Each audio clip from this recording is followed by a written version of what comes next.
নমস্কার, আমি তিনঞ্জন টিএসএন নিউজ আপনাদের স্বাগত। আমাদের বিশেষ অনুষ্ঠান তুমি বল বাগেশ্বর।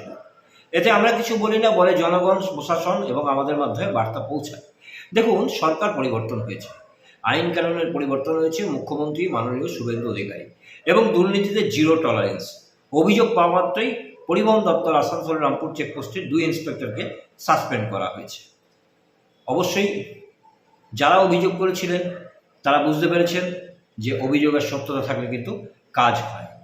কিন্তু এইরকমই প্রচুর অভিযোগ হয়েছে বিগত সরকারে। কোনো ব্যবস্থা হয়েছে কি?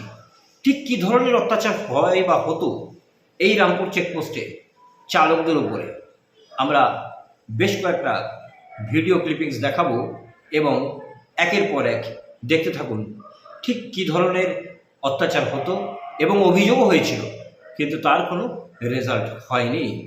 প্রথমে দেখুন, এক পরিবার, এক ফ্যামিলি, বাচ্চা, মহিলা নিয়ে তারা বিয়ে বাড়িতে ফিরছিল।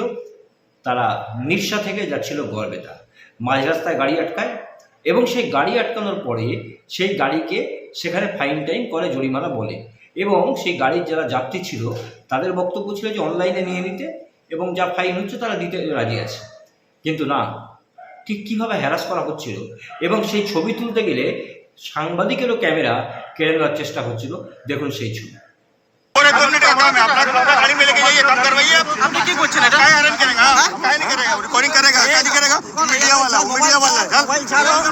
মোবাইল করবে, মোবাইল কেন করছো আমার? তুমি মোবাইল কেন করছো? রুকিয়া, মোবাইল কেন করছো?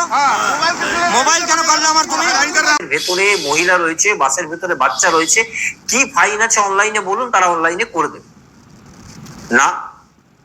সেই আধিকারিকদের কথা হচ্ছে যে আধিকারিকের অফিসে বাসটাকে নিয়ে যেতে হবে, সেখানে ফাইন করবে। বাস যাত্রীদের বক্তব্য হচ্ছে যে এখন তো অনলাইনের যুগ, অনলাইনে ফাইন করলে এখনই অনলাইনে ফাইন দিয়ে দেওয়া হবে। যদি সেটা না হয় তাহলে ড্রাইভারকে নিয়ে যান, সে গিয়ে ফাইন জমা করে চলে আসবে, বাসটা আবার ঘুরিয়ে নিয়ে যাবে। এতগুলো শিশু রয়েছে, এতগুলো মহিলা রয়েছে, সেখানে সময় নষ্ট হবে, দীর্ঘ বচসা, দীর্ঘ তর্কাতর্কি। আর সেই ছবি তুলতে গেলে আমার জানা নেই এই ব্যক্তিকে, আধিকারিকদের সঙ্গে যে ব্যক্তি রয়েছেন, হঠাৎ এসে আপনি কি করছেন বলে ক্যামেরায় হাত দিয়ে ক্যামেরাটা বন্ধ করে দেওয়ার চেষ্টা এবং মোবাইলটা কেড়ে নেওয়ার চেষ্টা। মোবাইল ক্যামেরা বন্ধ করে দিয়ে মোবাইলটা কেড়ে নেওয়ার চেষ্টা পরিষ্কার দেখতে পাচ্ছেন। প্রথমে সেই বাস যাত্রীর বক্তব্য শুনুন, তারপর সেই আধিকারিকের বক্তব্য শুনুন। কি সমস্যা হচ্ছে?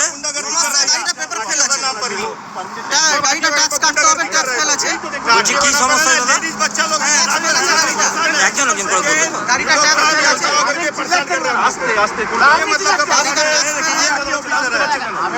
ऑफिसर है, परेशान कर रहे हैं हम लोग को। गाड़ी में देखिए बच्चे लोग ऐसे परेशान हो रहा है और ये ऑफिसर लोग का मतलब काम के लिए। একটা ছবি দেখলেন, আর একটা ছবি দেখাবো। সেটা হচ্ছে রাতের অন্ধকারে পার্কিং, যেটা সেখান থেকে গাড়ি বের করে দেওয়া হলো এবং সেখানে যখন বলা হলো যে রাতের অন্ধকারে পার্কিং থেকে গাড়িটা বের করে রাস্তার ধারে দাঁড় করানো হচ্ছে কেন,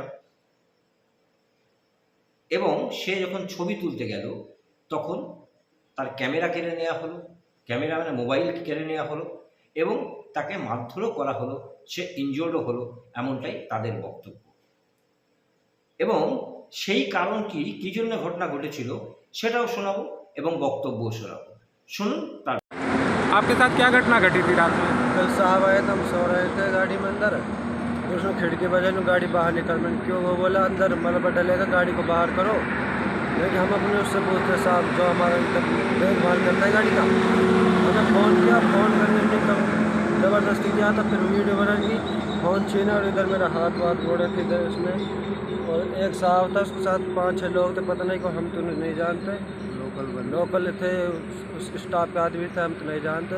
ज़बरदस्ती गाड़ी बाहर करी उसने हमारी, बाहर करके फिर वो चले गए, नहीं तो किधर गए। आपके साथ मारपीट भी की गई?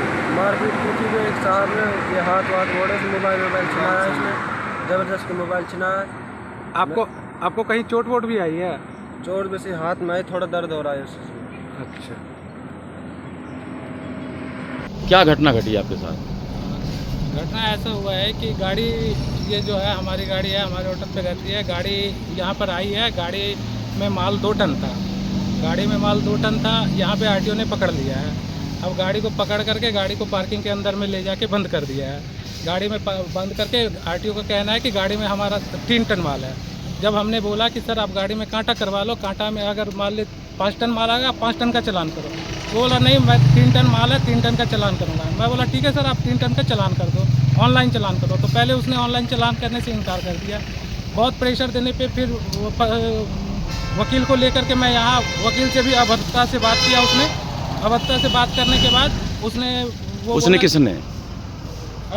चौबे सर ने और संजय सर ने, उसने अभद्रता से बात की। उसके बाद अभद्रता से बात करने के बाद उसने कहा कि ठीक है मैं ऑनलाइन चालान कर रहा हूँ, पूरा 3 टन आपको माल खाली करना होगा। मैं बोला कि ठीक है सर, मैं 3 टन का फाइन भर रहा हूँ। तो हम गाड़ी जब आपने पकड़ा है, आपकी कस्टडी में गाड़ी है, मेरे गाड़ी में माल भी 3 टन रहना चाहिए।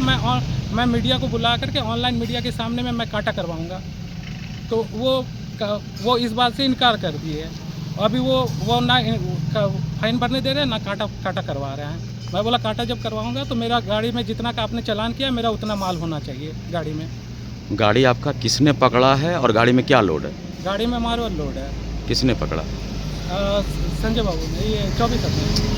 कौन? MBI। MBI कहाँ का MBI है? Rampur check post. अभी आप क्या चाहते हैं?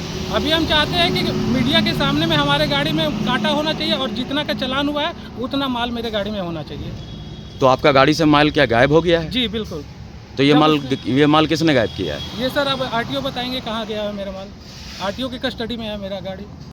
দেখলেন দ্বিতীয় ছবি। এরকম অনেকগুলি ছবি রয়েছে, পরপর দেখাবো এবং বলি আরও বেশ কয়েকজন অফিসারের নামে মামলা করা হয়েছিল সেই সময়। তাদের সমনও এসেছিল। এখনও পর্যন্ত কি রেজাল্ট সেটা এখনও জানা যায়নি।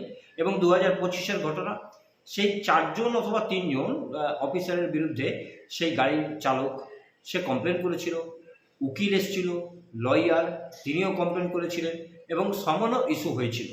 কিন্তু তারপর কি হয়েছে সে খবর এখনও পাওয়া যায়নি। কিন্তু সরকার বদলের পর দেখা গেল যে শুধুমাত্র অভিযোগ করার পরেই অভিযোগের সত্যতা নিশ্চয়ই যাচাই করা হয়েছে এবং সঙ্গে সঙ্গে সাসপেন্ড করা হলো 2 জনকে।